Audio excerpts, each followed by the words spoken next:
Evening student, आज हम लोग क्लास वर्क चैप्टर नंबर 7 में आज जो डिस्कस करेंगे ट्रांसफार्मर पढ़ेंगे।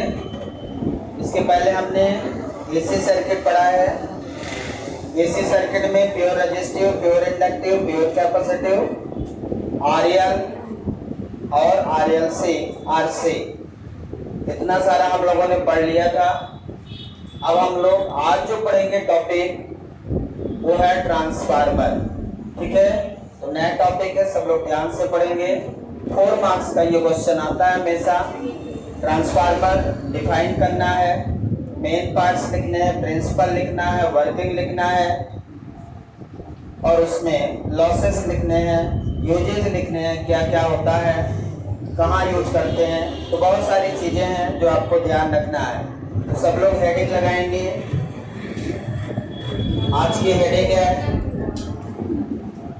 ट्रांसफार्मर। ट्रांसफार्मर ट्रांसफार्मर नाम से ही आपको कई सारी चीजें समझनी है। ट्रांसफार्मर कोई कन्वर्जन नहीं है।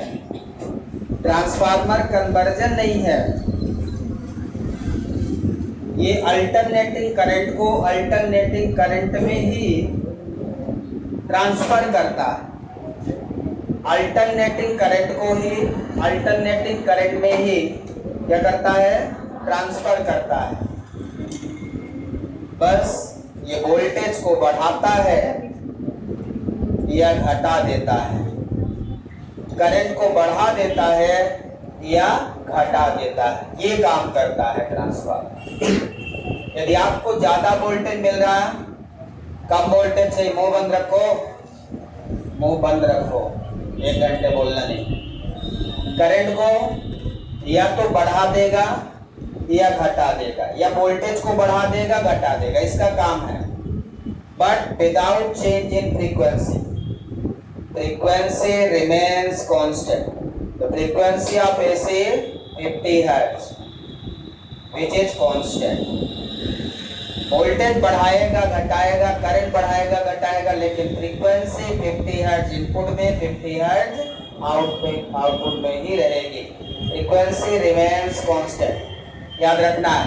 तो हम इसके डेफिनेशन लिखने जा रहे हैं और धीरे धीरे जितने पार्ट्स हैं, जितनी सारी चीजें हैं, वो सब धीरे धीरे 1 बाय 1 डिस्कस करेंगे और आगे बढ़ते चलेंगे, समझते चलेंगे। ठीक है, तो सबसे पहले डेफिनेशन से शुरू करेंगे। ट्रांसफार्मर के डेफिनेशन क्या होती है और उसके बाद धीरे धीरे एक्सप्लेन करेंगे। तो सबसे पहले ट्रांसफार्मर डेफिनेशन लिखेंगे।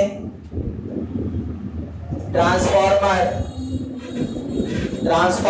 Is a static device transformer is a static device which transfer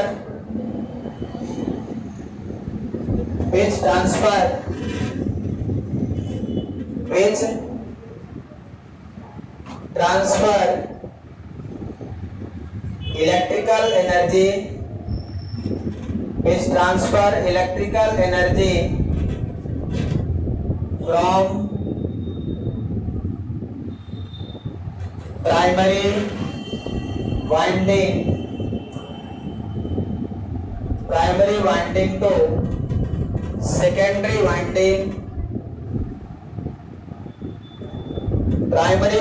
to secondary winding, without change in frequency. So this is the important word, without change in frequency. ये काम जब हो रहा होगा तो फ्रीक्वेंसी रिमेन्स कांस्टेंट हो रही होगी। Frequency remains constant. Transformer is a static device, पहला वर्ड इसमें है transformer is a static device. What is the meaning of static device? Static device, it means no moving part in the transformer. No moving part. Transformer में कोई भी part moving नहीं होता। Transformer में कोई भी पार्ट मूविंग नहीं होता। All the parts are stationary, static. जितने भी पार्ट ट्रांसफार्मर के अंदर होंगे, कोई भी सिस्टम मशीन बनाते हो आप, तो उसमें कुछ पार्ट मूविंग होते हैं। जैसे कोई व्हीकल है, व्हील मूविंग होता है, फैन चल रहा है, उसमें भी पार्ट मूविंग। ट्रांसफार्मर में कोई ऐसा पार्ट नहीं है जो मूविंग हो। All the parts are stationary. Therefore, no mechanical losses in the transformer. No mechanical losses because all the parts are stationary. No moving part. So here, word static device, that means no moving part in the transformer. Clear? Transformer is a static device. Transformer is a static device. Why the transformer is called a static device? Because all the parts of the transformer is stationary. No moving part of the transformer.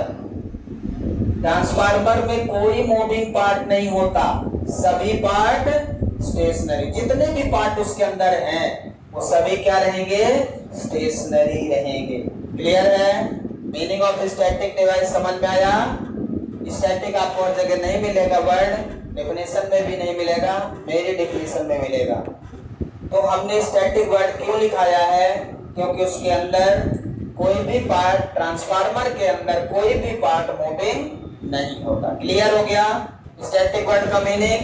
इसके बाद transfer electrical energy. ये क्या करता है? Electrical energy को electrical energy में ही बस primary winding से सेकेंडरी वाइंडिंग में कन्वर्ट कर देता है, ट्रांसफर कर देता है। इसके पास जितनी एनर्जी है शुरू में उसको दूसरे साइड में भेज देता है। प्राइमरी वाइंडिंग तो secondary winding without change in frequency, बिना किसी फ्रीक्वेंसी चेंज के। एसी की फ्रीक्वेंसी हम जानते हैं 50 हर्ट्ज होती है। इसका मतलब यदि इनपुट में 50 हर्ट्ज की फ्रीक्वेंसी है तो ये सारा प्रोसेस करने के बाद भी फ्रीक्वेंसी 50 हर्ट्ज ही रहेगी। क्लियर है? दूसरा काम ट्रांसफार्मर क्या कर सकता है? Transformer are used to step up और step down voltage or current. Transformer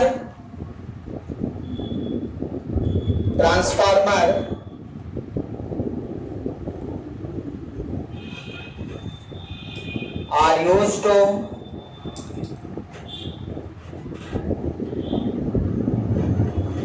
either increase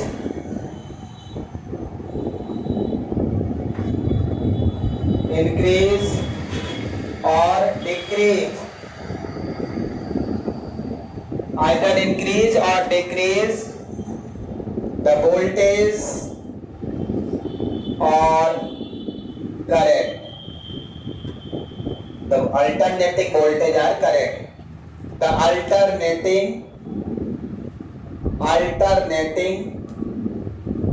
voltage or current। Transformer क्या करता है? अल्टरनेटिंग वोल्टेज या करंट को आइदर इंक्रीज और डिक्रीज, आइदर इंक्रीज और डिक्रीज, या तो बढ़ाता है या तो घटाता है। ठीक है? ट्रांसफार्मर क्या करता है? वोल्टेज को या तो बढ़ाता है या तो घटाता है। इतना ही काम है उसका। ट्रांसफार्मर का क्या काम है? वोल्टेज आइदर इंक्रीजेस और डिक्रीजेस, करंट आइदर इंक्रीजेस और डिक्रीजेस। ये काम है ट्रांसफार्मर का। बहुत ज्यादा वोल्टेज है तो उसको कम करना है। हमारे आसपास जो ट्रांसफार्मर लगे हैं ये कौन से ट्रांसफार्मर हैं? Step down transformer. Step down, down मतलब कम करना, डाउन मतलब कम करना, अप स्टेप अप मतलब बढ़ा देना। तो ऐसे ट्रांसफार्मर यहाँ पे दो चीजें होंगी, या तो बढ़ाएगा या तो घटाएगा। तो ट्रांसफार्मर दो प्रकार का हो जाएगा। तो पहले ये ट्रांसफार्मर हो गया, इसका प्रिंसिपल लिखेंगे। प्रिंसिपल क्या है इसका? What is the principle of transformer? मैंने आपको एक बार और बताया था जब एसी डायनेमो डिस्कस किया था, याद है आपको? क्या बताया था? Principle of transformer. The principle of transformer is the principle of transformer. याद रखिएगा, हमेशा पूछता है। Transformer is mutual induction. जिस दिन मैंने पढ़ाया था म्यूचुअल इंडक्शन, उस दिन आपको बताया था कि ट्रांसफार्मर का प्रिंसिपल म्यूचुअल इंडक्शन होता है। म्यूचुअल इंडक्शन का मतलब प्राइमरी वाइंडिंग में यदि हम करंट फ्लो करते हैं तो सेकेंडरी वाइंडिंग में इंड्यूस करंट इंड्यूस हो जाती है। पहले इंड्यूस ईएमएफ प्रोड्यूस होता है, मतलब फैराडे सेकंड लॉ लगता है। तो यहाँ पे म्यूचुअल इंडक्शन को दिमाग में रखिए कि हमने म्यूचुअल इंडक्शन क्या पढ़ा था, उसी पे प्रिंसिपल पे ये बेस्ड होता है। डायनेमो में मैंने आपको इलेक्ट्रोमैग्नेटिक इंडक्शन बताया था, जनरेटर का प्रिंसिपल, जबकि ट्रांसफार्मर का प्रिंसिपल है म्यूचुअल इंडक्शन। याद रखना, ट्रांसफार्मर का प्रिंसिपल है म्यूचुअल इंडक्शन। क्लियर है? समझ में आया? अब इसके मेन पार्ट्स कौन कौन से होते हैं? Main parts of the transformer, इसमें मेन पार्ट्स कौन से होते हैं? मेन पार्ट्स इसका लैमिनेटेड कोर होता है, लैमिनेटेड कोर होता है। दूसरा प्राइमरी वाइंडिंग होती है, प्राइमरी वाइंडिंग। तीसरा सेकेंडरी वाइंडिंग होती है। ये main part of the transformer हम लोग लिख रहे हैं। लैमिनेटेड कोर होगा, प्राइमरी वाइंडिंग होगी, सेकेंडरी वाइंडिंग होगी। अब हम टाइप ऑफ ट्रांसफार्मर डिस्कस करेंगे। क्लियर है? समझ में आ रहा है सबको? Type of transformer,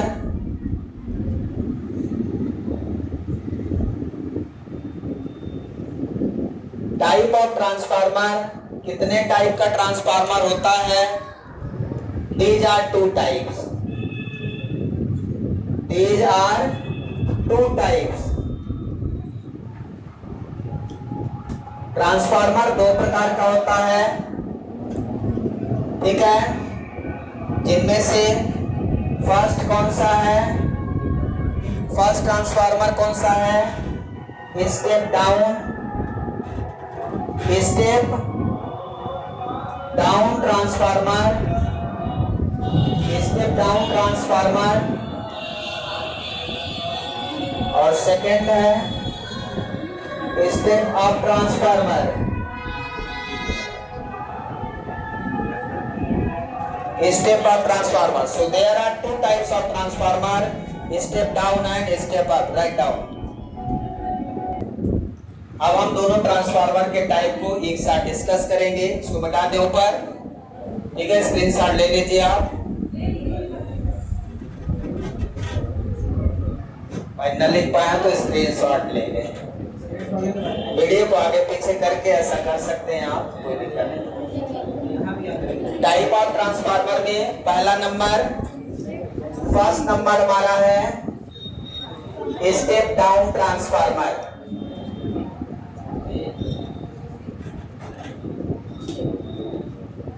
step down transformer नाम से समझ में आता होगा।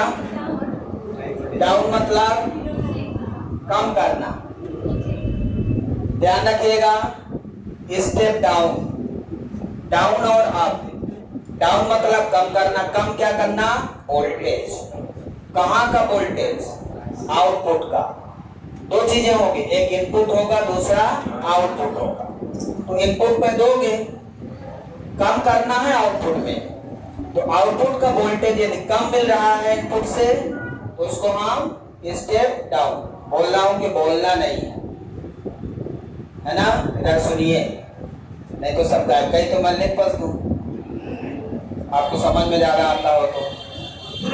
पहले बोला हूँ 1 घंटे सुनना है आज। इस 4 नंबर की बात है। यहाँ पेपर में जब 1 नंबर से बच्चा पीछे हो जाता है और स्टेट में रैंक नहीं लगती, उसका दर्द पूछिए। पिछले साल हमारा एक बच्चा स्टेट में 1 नंबर और होता तो उसकी रैंक लगती स्टेट में 1 नंबर। तो ये डिस्ट्रिक्ट में फर्स्ट, लेकिन स्टेट में नहीं लगी तो स्टेट में लगने की खुशी अलग रहती है। 1 नंबर का दर्द उससे पूछिए क्या होता है। इसमें 99 है, लेकिन काश 100 हो जाते तो हो सकता था, पर उससे हिंदी में माइनस हो गए 92 मार्क्स। हिंदी में 92 होने की वजह से, नहीं तो स्टेट में वो फर्स्ट रैंक लाता, स्टेट में डिस्ट्रिक्ट में नहीं। ये हिंदी में उसके 6 नंबर और होते तो वो स्टेट में फर्स्ट रैंक आता। लेकिन राम जी सर समझाते रहे और वो लड़ता रहा राम जी सर से। चलिए, step down transformer. Step down transformer का क्या मतलब है? द ट्रांसफार्मर, नाम से समझ में आ रहा है, the transformer in which output voltage will be decreases.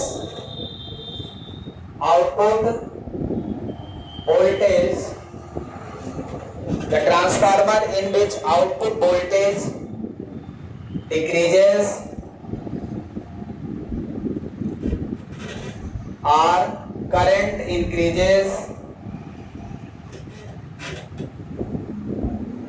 Voltage decreases, current increases. It's called output voltage decreases or output current increases. It's called step down transformer. Step down transformer. Step down transformer. यदि मैं आपसे पूछूं कि ऐसा कैसे संभव है, कोई ट्रांसफार्मर ऐसा कैसे कर सकता है, इसके लिए मेन चीज क्या है कि वो वोल्टेज को बढ़ा रहा और घटा रहा है। क्वेश्चन ये है कि ऐसा कैसे होता होगा कि वोल्टेज को बढ़ा देता होगा और ऐसा कैसे होता होगा कि वोल्टेज को घटा देता है। तो मेन जो कंडीशन है इसको वोल्टेज बढ़ाने या घटाने की, वो इसके कंस्ट्रक्शन पे बेस्ड है, इसके वाइंडिंग पे बेस्ड है, नंबर ऑफ टर्न्स पे बेस्ड है। वोल्टेज बढ़ाने या घटाने से, इनपुट का वोल्टेज बढ़ा देने से आउटपुट पर कोई इस तरह से इफेक्ट नहीं पड़ता कि वो बढ़ या घट जाए। नंबर ऑफ वाइंडिंग्स जो हम यूज करते हैं, नंबर ऑफ टर्न्स जो यूज करते हैं, वो बहुत काम की है। उसी के कारण ऐसा होता है। कई सारी कंडीशन है जो हम अभी डिस्कस करेंगे। तो ये स्टेप डाउन ट्रांसफार्मर हो गया और स्टेप अप पे डिस्कस कर लें, फिर दोनों का डायग्राम एक साथ बना लें। सही है कि दोनों को एक साथ डेफिनेशन लिख देते हैं। फिर स्टेप अप है, स्टेप अप ट्रांसफार्मर, कई सारी कंडीशन है इनकी, इनमें डिफरेंस भी लिखने के लिए आता है। स्टेप अप और स्टेप डाउन में डिफरेंस लिखने के लिए आएगा कभी 4 मार्क्स का, या तो ट्रांसफार्मर आएगा या तो डिफरेंस आ जाता है।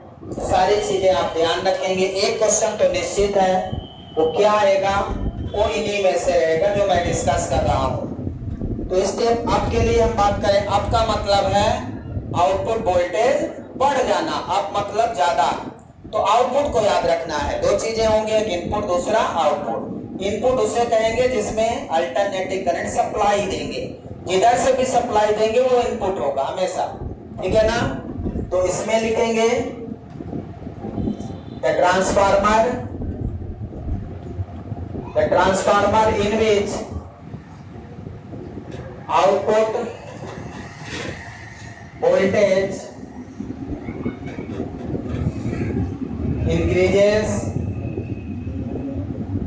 increases और आउटपुट करंट डिक्रीजेस। ध्यान रखिए, यदि वोल्टेज बढ़ेगा तो करंट घटेगा। अभी तक ऐसा कभी नहीं हुआ। ओम्स लॉ कहते हैं जिस रेशियो में वोल्टेज बढ़ेगा उसी रेशियो में करंट बढ़ेगी, लेकिन ट्रांसफार्मर में जस्ट उल्टा है। कुछ दिखा क्या ऐसा? वोल्टेज बढ़ेगा तो करंट घटेगी, करंट बढ़ेगी तो वोल्टेज घटेगा। ये सबसे मेन फैक्टर इसमें दिख रहा है। दिख रहा है क्या सभी को? वोल्टेज बढ़ेगा तो करंट घटेगी, करंट बढ़ रहा है तो वोल्टेज घटेगा। ये मेन फैक्टर है। वोल्टेज डिक्रीजेस और करंट इंक्रीजेस। ये वोल्टेज इंक्रीजेस, करंट डिक्रीजेस। तो वोल्टेज के हिसाब से आपको स्टेप अप स्टेप डाउन याद रखना है। यदि स्टेप डाउन है तो वोल्टेज घटेगा, करंट बढ़ेगी। यदि स्टेप अप है तो वोल्टेज बढ़ेगा, करंट घटेगी। जस्ट उल्टा समझना है। वोल्टेज के हिसाब से ध्यान रखना है, बाकी करंट उसकी इनवर्ट है। क्लियर है? समझ में आ गया? अब आइए इसका डायग्राम बनाते हैं। ठीक है, स्टेप अप और स्टेप डाउन का डायग्राम बनाते हैं। एक तरफ स्टेप डाउन बनाते हैं, दूसरी तरफ स्टेप अप। ध्यान से देखिए डायग्राम को। बहुत सुंदर सा डायग्राम बनाऊंगा, आपको अच्छे से देखना है। यहाँ पे इसके ट्रांसफार्मर के मेन पार्ट्स क्या क्या हैं, उसको मिटा दूं क्या? ऊपर लिख लिया है?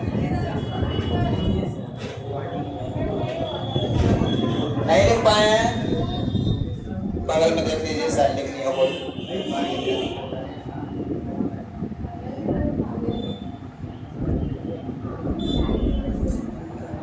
ध्यान से बनाइए, आराम से। दोनों एक साथ बनाएंगे। कई सारी चीजें हैं जो एक साथ डिस्कस करना अपन को। पहला पॉइंट क्या है? ट्रांसफार्मर मेन पार्ट क्या है इसका? पहला लैमिनेटेड है, दूसरा वाइंडिंग है, प्राइमरी और सेकेंडरी। तीन मेन पार्ट मैंने लिखा है। लैमिनेटेड का मतलब क्या है? कोर में जो कोर होती है, आयरन कोर, उसमें पतली पतली पट्टी होती है। पतली पतली पट्टी को मिलाकर ट्रांसफार्मर बनाया जाता है। कभी आप ट्रांसफार्मर निकाल के देखें, ये मोटर वाले जो ट्रांसफार्मर छोटे छोटे आते हैं उनको भी देख सकते हैं। उसमें पट्टियां होती हैं पतली पतली आयरन की। उसको लैमिनेटेड करने का भी रीजन होता है। उसको लैमिनेटेड ही क्यों बनाया जाता है, ये भी क्वेश्चन होता है। तो कई सारे क्वेश्चन हैं, आज हम समझेंगे इन सभी का आंसर। पहले हम लैमिनेटेड बना लें। लैमिनेटेड का मतलब है जैसे पेज हमारे पास कई सारे हो, मान लो ये पेज है, ठीक है ना, ये कई सारे। एक पेज के बाद दूसरा पेज आप लगाते चलिए, एक पेज, दूसरा, तीसरा। इसको बोलते हैं, यही आयरन की राड रहेगी, प्लेट रहेगी, उसी को एक के ऊपर ऐसे रखते जाएंगे, तो इसको बोलेंगे लैमिनेटेड। ये पूरी किताब ना रखे, उसके एक एक पेज को लगाना है। एक एक पेज लगा के वो लैमिनेटेड कहलाएगा। समझ में आया क्या? लैमिनेटेड का मतलब समझ गए? प्लेट को 1 by 1 लगाएंगे, प्लेट को 1 by 1 लगाएंगे। तो यहाँ पे प्लेट को ऐसे बनाएंगे। ये हमने बना दिया लैमिनेटेड। ये हो गई लैमिनेटेड कोर। समझ में आ रहा है? ये हो गई लैमिनेटेड कोर।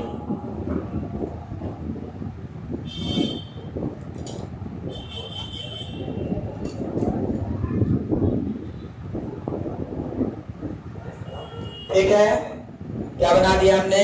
Laminated core. इसको बोलेंगे लैमिनेटेड कोर।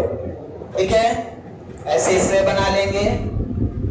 लैमिनेटेड कोर बनाने का कोई रीजन भी है?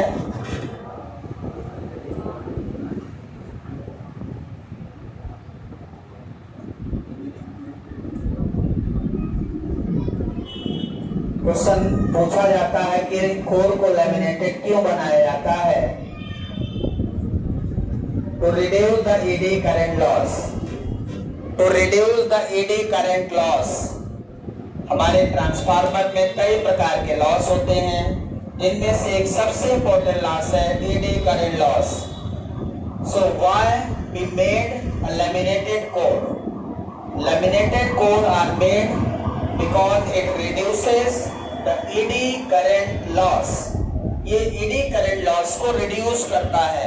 eddy current एक प्रकार का loss है जो हमारे मेन करंट पर इफेक्ट डालता है, तो वो रुक जाए, यदि वो कम हो जाए तो हमारा ट्रांसफार्मर बेटर होगा और वो लॉस कम होना चाहिए।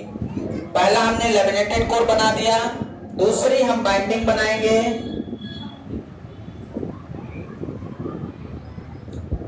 अब ये स्टेप डाउन ट्रांसफार्मर है। स्टेप डाउन का मतलब आउटपुट वोल्टेज को कम करेगा, तो नंबर ऑफ टर्न्स आउटपुट में कम होना चाहिए। क्या होना चाहिए? नंबर ऑफ टर्न्स भी कम होना चाहिए। ये सप्लाई वोल्टेज, सप्लाई एसी है इसलिए सिंबल एसी का वोल्टेज का बनाएंगे।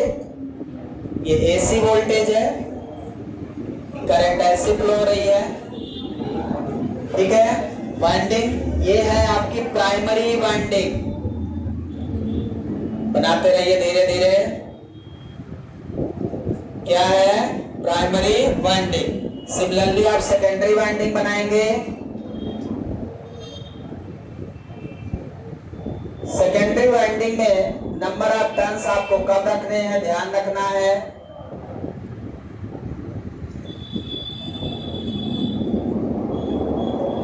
इस साइड में लोड रहेगा,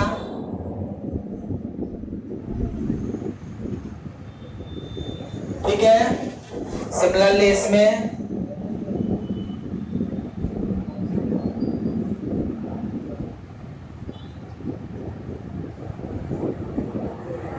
एसी,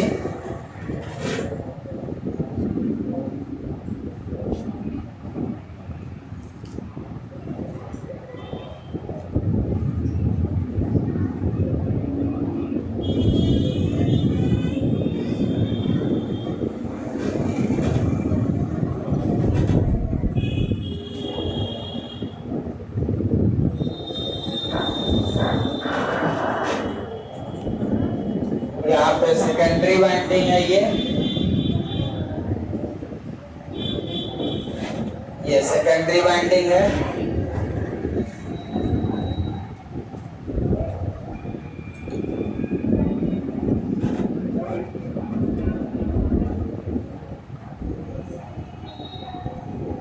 क्लियर है?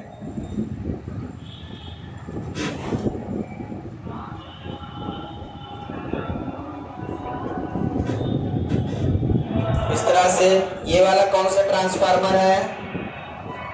ये स्टेप डाउन ट्रांसफार्मर है।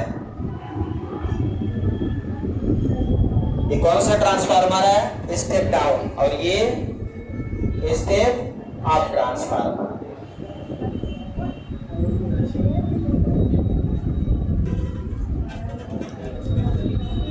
अच्छे से बनाइए पूरा। देखिए यहाँ पे सबसे पहले स्टेप डाउन ट्रांसफार्मर देखना आपको। स्टेप डाउन ट्रांसफार्मर में सबसे पहले इंपॉर्टेंट पॉइंट ये है कि जिधर से सप्लाई देंगे वो प्राइमरी कहलाएगा, और जिधर लोड होगा, लोड का मतलब जैसे फैन चल रहा है, फैन ये लोड है, मोटर है ये लोड है, इधर जो भी चल रहे हैं हमारे घर में ये सब लोड कहलाएंगे। तो ट्रांसफार्मर के उसके पहले देखिए कुछ नहीं लगा रहता है ना, सप्लाई आती है बस, लोड इधर रहता है, पूरा लोड सेकेंडरी साइड में रहेगा। मतलब हमारे घर में जो सप्लाई आती है स्टेप डाउन ट्रांसफार्मर से वो लोड है, सारी चीजें जितना आप यूज करोगे वो लोड रहेगा। तो यहाँ से एसी सप्लाई है। आपको पता है हमारे घर में ये स्टेप डाउन ट्रांसफार्मर है। हम लोग जो ट्रांसफार्मर यूज करते हैं, जो घर में लाइट आती है वो स्टेप डाउन से ही आती है। यहाँ पे 11,000 वोल्ट का सप्लाई रहता है और इधर 230 वोल्ट या 220 वोल्ट में कन्वर्ट करता है। 11,000 वोल्ट को ट्रांसफार्मर 220 वोल्ट में कन्वर्ट कर देता है, लेकिन फ्रीक्वेंसी 50 हर्ट्ज है, यहाँ भी 50 हर्ट्ज है। फ्रीक्वेंसी रिमेन्स कांस्टेंट रहती है। तो आप सोचिए 11,000 वोल्ट को 220 में कैसे कन्वर्ट करता होगा, वो केवल और केवल नंबर ऑफ टर्न से। इधर की जो करंट फ्लो हो रही है उसको प्राइमरी करंट कहते हैं आईपी, इधर जो नंबर ऑफ टर्न्स है वो लिखेंगे एनपी, इधर का जो नंबर ऑफ टर्न्स उसे लिखेंगे NS secondary number of turns, इधर जो करंट फ्लो हो रही है उसे लिखेंगे वीएस, इधर का जो वोल्टेज है उसे लिखेंगे वीपी, इधर का जो वोल्टेज है उसे लिखेंगे VS. IP, DP, NP, IS, VS और एनएस। जो इधर ईएमएफ इंड्यूस होगा तो ईएस और ईपी ईएमएफ, ऐसे इसमें भी रहेगा IP primary, IS secondary, NP number of turns primary side, NS secondary side, DP, VS voltage. यहाँ पे कम वोल्टेज को ज्यादा में कन्वर्ट करेगा। ये कहाँ यूज किया जाता है? जनरेटर में, जहाँ इलेक्ट्रिसिटी जनरेट होती है, कम वोल्टेज को ज्यादा वोल्टेज में पहले बढ़ाया जाता है, फिर उसे सप्लाई किया जाता है। तो कम वोल्टेज को ज्यादा करने के लिए हमें स्टेप अप ट्रांसफार्मर का यूज किया जाता है। इसका यूज जनरेशन में, जहाँ इलेक्ट्रिसिटी जनरेट की जाती है, वहां पे किया जाता है। ठीक है, अब पहला पॉइंट, इधर जो ट्रांसफार्मर आपका है ये स्टेप डाउन है। कौन सा है? Step down transformer. और इधर जो ट्रांसफार्मर है वो स्टेप अप है। ठीक है, अब इन सभी में पहला डायग्राम, दूसरा पॉइंट इसमें सिंबल आता है। ट्रांसफार्मर का सिंबल क्या होता है? सिंबल, तो इसका सिंबल देखें, सिंबल हम देखेंगे स्टेप डाउन ट्रांसफार्मर का, नंबर ऑफ टर्न्स इसमें ज्यादा है, ये एज अ कॉइल रहेगा। ध्यान से देखेंगे, number of turns input side में ज्यादा है ये, और आउटपुट साइड में नंबर ऑफ टर्न्स कम है। यदि हम सिंबल की बात करें, और दूसरी चीज, ये कॉइल बना दिया प्राइमरी साइड का, ये कॉइल बना दिया सेकेंडरी साइड का। दूसरी चीज, इसमें दो पैरेलल लाइंस होती हैं, ये बताती हैं लैमिनेटेड कोर है।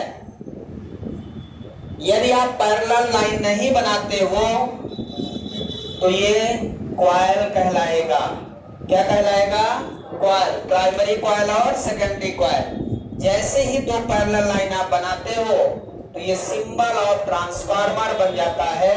और यदि प्राइमरी कॉइल में वाइंडिंग ज्यादा है और सेकेंडरी में कम है तो ये स्टेप डाउन कहलाता है। So this is the symbol of step down transformer. आगे हम लोग जब पढ़ते हैं ट्रांसफार्मर तो हम हमेशा सिंबल का यूज करते हैं, ना कि इसे बनाते हैं हर जगह। हम इसे नहीं बनाते, हम केवल ये सिंबल यूज करते हैं और यहाँ से एसी सप्लाई दे देते हैं। ये हमारा एसी सप्लाई है और इधर हमारा लोड रहता है, आउटपुट रहता है। और यदि स्टेप अप की बात करें तो केवल और केवल एक चेंज मिलेगा इसमें, जो इसमें वाइंडिंग है, आउटपुट में नंबर ऑफ टर्न्स क्या होंगे? ज्यादा होंगे। तो यहाँ पे जो सप्लाई है वो एसी सप्लाई रहेगी। अब यहाँ भी दो पैरेलल लाइन खींचेंगे, लैमिनेटेड कोर को इंडिकेट करेगा। ये आपका बन गया क्या? ये क्या बन गया? Symbol of step up transformer. So this is the symbol of step up transformer and symbol of step down transformer. दोनों में डिफरेंस समझ में आ रहा है? इसमें जो कॉइल है उसमें नंबर ऑफ टर्न्स क्या है? ज्यादा है। ये प्राइमरी कॉइल है और ये सेकेंडरी। सेकेंडरी में देखिए नंबर ऑफ टर्न्स कम है। यहाँ टर्न यदि आपको गिनना तो 1 2 3 4, इसमें 4 टर्न्स हैं, इसमें 1 2 3 टर्न्स है कि नहीं? इसमें 1 2 3 टर्न्स हैं, इसमें देखो 1 2 3 4 5 हैं, तो 5 टर्न्स है इसमें। मतलब आप नंबर ऑफ टर्न्स देखना चाहें तो ये काउंट कर ले, 1 2 3 4, ये नंबर ऑफ टर्न्स हैं। तो ऐसे आप काउंट कर सकते हैं, यहाँ से 1 2 3 4 5 ऐसे। ठीक है, तो ये नंबर ऑफ टर्न्स। तो यहाँ से समझ में आ रहा है ये स्टेप डाउन है और ये स्टेप अप है। So this is the symbol of step down and step up transformer. मिटा दें। बना लिया?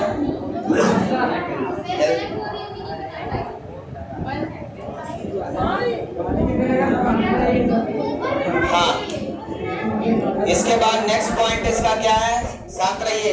ये सिंबल हो गया, ये सारे डिफरेंस में आपको काम आएगा, मैं डिफरेंस अलग से नहीं लिखाऊंगा, है ना। दूसरा इंपॉर्टेंट पॉइंट ये है कि number of turns, step down transformer में number of primary turns more than the number of secondary turns. क्या पॉइंट है यहाँ पे, मतलब मैं लिख सकता हूं इसमें NP ग्रेटर देन NS, इसमें क्या लिख सकता हूं NP ग्रेटर देन NS, इसमें क्या लिख सकता हूं NP लेस देन NS। इसमें देखिए सेकेंडरी नंबर ऑफ टर्न्स ज्यादा है ना, इसमें क्या है, समझ में आ रहा है नहीं आ रहा? इसमें प्राइमरी नंबर ऑफ टर्न्स ज्यादा है, सेकेंडरी कम है। प्राइमरी मतलब NP ग्रेटर देन NS, इसमें NP लेस देन NS। याद रखेंगे NP ग्रेटर देन S का मतलब number of turns in primary side more than number of turns in secondary side. ये लिख सकते हैं number of turns in primary side less than number of turns in secondary side. Clear है, ये point हो गया। और क्या लिख सकते हैं, इनपुट वोल्टेज ज्यादा होगा, आउटपुट वोल्टेज कम होगा, डाउन का मतलब।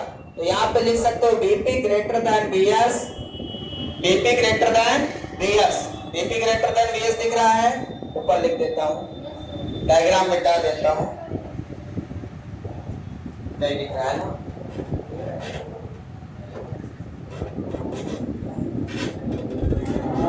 हाँ देखते चलिए, सेकेंड पॉइंट, थर्ड पॉइंट इसका ये है BP ग्रेटर देन VS। यदि BP ग्रेटर देन VS है तो IP less than IS।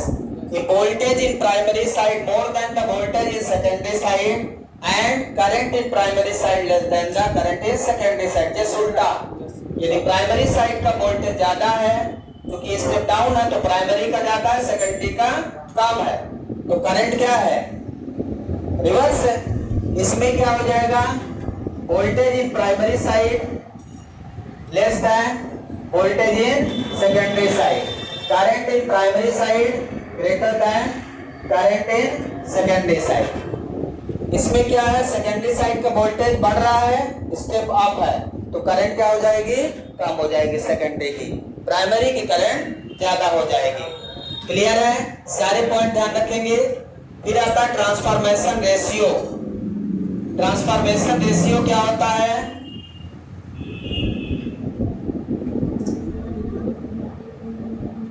Transformation ratio नाम से ही समझ में आता है कोई ना कोई रेशियो होगा। ट्रांसफॉर्मेशन रेशियो क्या है, it is the ratio, it is the ratio of secondary number of turns, secondary number of turns to the primary number of turns, primary number of turns। Transformation ratio, secondary number of turns, transformation ratio मतलब, so it is the secondary NS by NP। NS by NP को हम क्या बोलते हैं, transformation ratio. क्या बोलते हैं, transformation ratio, जिसे हम K से डिनोट करते हैं। कुछ बुक में K से, कुछ बुक में R से डिनोट करता है, तो आप किसी से भी कर सकते हैं। NS by NP का रेशियो ट्रांसफॉर्मेशन रेशियो कहलाता है, where K is the transformation ratio. हम लोग इसे K से डिनोट करते हैं, तो जो NS अपॉन NP होगा उसे K से डिनोट कर देंगे। ठीक है, क्या कर देंगे, K से डिनोट कर देंगे। ट्रांसफॉर्मेशन रेशियो क्या है भाई,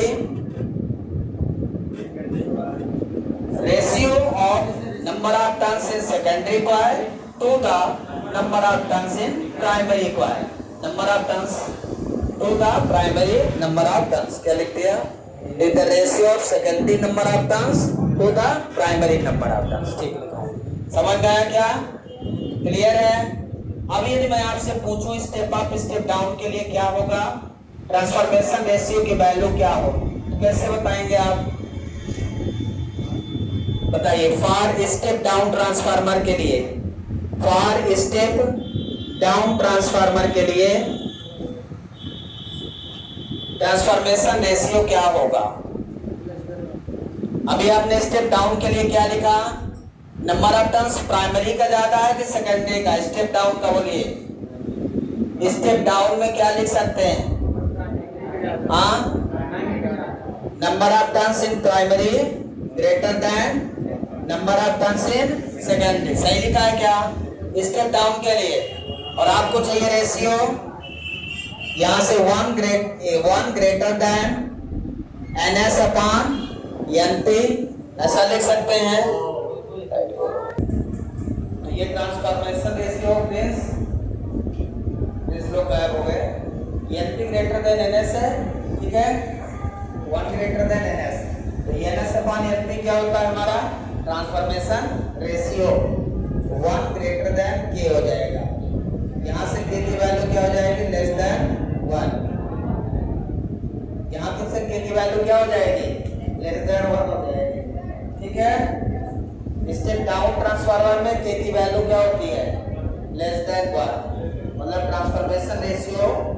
और फॉर स्टेप अप में क्या हो जाएगा? स्टेप अप में क्या होता है? NS greater than NP.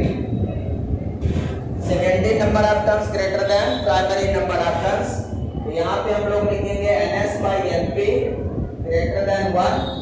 तो NS अपॉन NP क्या होता है? Transformation ratio. NS upon NP इसकी जगह लिख देंगे K greater than 1. So in the step up transformer, the transformation ratio always greater than 1, and in step down transformer, the transformation ratio always less than 1. ठीक है, समझ में आया? Thank you, have a nice day today.